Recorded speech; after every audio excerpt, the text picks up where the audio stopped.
Avec nous depuis le lac d'Aiguebelette, un mot du plan Avenir Montagne présenté la semaine dernière par Jean Castex. Un plan d'un montant global de 650 millions d'euros pour soutenir les stations de ski éprouvées par la crise sanitaire. Alors selon vous, c'est un premier pas, mais ce n'est pas suffisant. Pour quelles raisons ? Vous le savez, moi je suis immensément fier qu'on soit la région de la montagne et dans ce cadre, comment ne pas le comprendre ? Depuis 5 ans, on a énormément travaillé aux côtés des acteurs de la montagne, qui sont des gens qui ont le sens du travail et de l'effort. Ils ont été très atteints par cette crise et maintenant il faut qu'on se projette vers demain. Il y a des domaines où je veux qu'on aille plus loin. Par exemple, les classes neige. Vous savez que c'est un sujet qui me tient très à cœur. Je voudrais aussi qu'on puisse se projeter pour faire de notre montagne demain la première montagne durable, aussi bien l'hiver que l'été. En travaillant par exemple sur des ascenseurs valléens pour éviter d'avoir les flots de voitures qui montent en direction de nos stations, en travaillant sur du matériel plus respectueux de l'environnement, hydrogène par exemple. Et ce que je veux, c'est qu'on puisse le faire à la fois sur la période de ski et la période de l'été. Et il ne faut pas opposer les deux. On a besoin de l'hiver, on adore notre montagne sous la neige et on a besoin de l'été.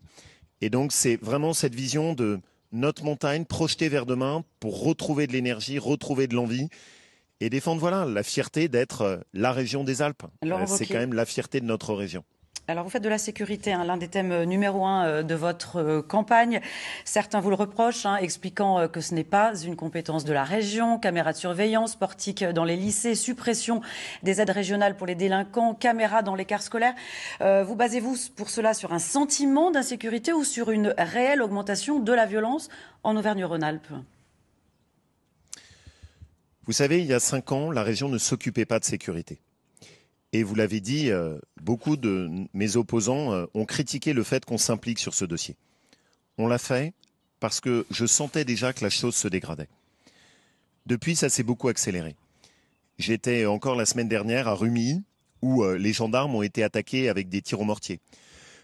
J'ai été en contact avec les policiers de Grenoble, qui ont fait l'objet de menaces de mort par des trafiquants de drogue. On n'a pas envie de laisser ça s'installer dans notre région. Mais Laurent Wauquiez, est-ce que vous avez des chiffres globaux pour toute la région ? Vous parlez d'exemples à Rumilly, à Grenoble, qui sont des exemples concrets, certes, mais est-ce que vous avez des chiffres pour toute la région Auvergne-Rhône-Alpes concernant une hausse de l'insécurité, une hausse des violences, par exemple ?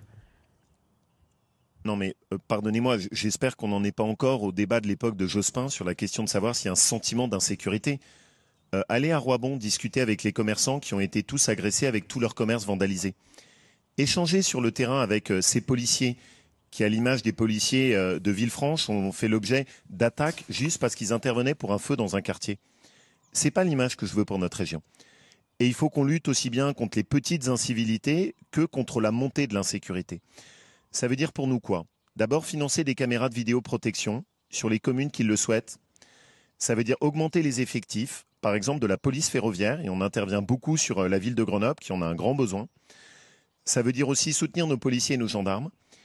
Et aussi, vous l'avez évoqué, assumer que quand on a des délinquants, il faut qu'il y ait des sanctions. Est-ce que la jeunesse... Ce qui manque trop souvent, pardonnez-moi, trop souvent dans notre pays.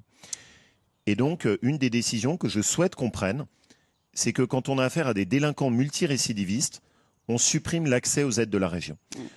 Vous ne pouvez pas avoir des gens qui, d'un côté, ne respectent pas les lois de la République et qui, de l'autre côté, en profitent. Et les jeunes, on doit retrouver le sens du respect.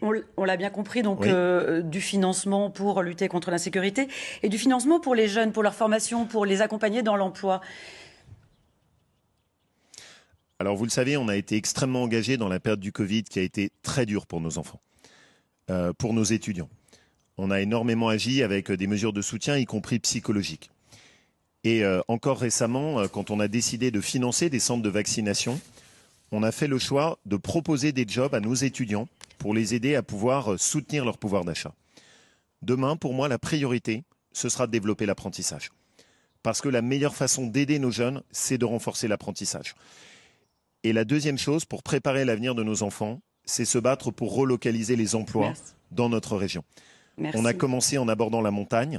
Une de mes priorités, c'est par exemple que les emplois de la montagne, souvent des choses qui sont maintenant fabriquées en Chine, ailleurs, soient ramenés dans nos vallées, à l'image du projet qu'on porte avec Rossignol pour fabriquer des skis chez nous en Auvergne-Rhône-Alpes. Merci Plein de Laurent projets Wauquiez. Et une région solide pour sortir du Covid. Merci à vous.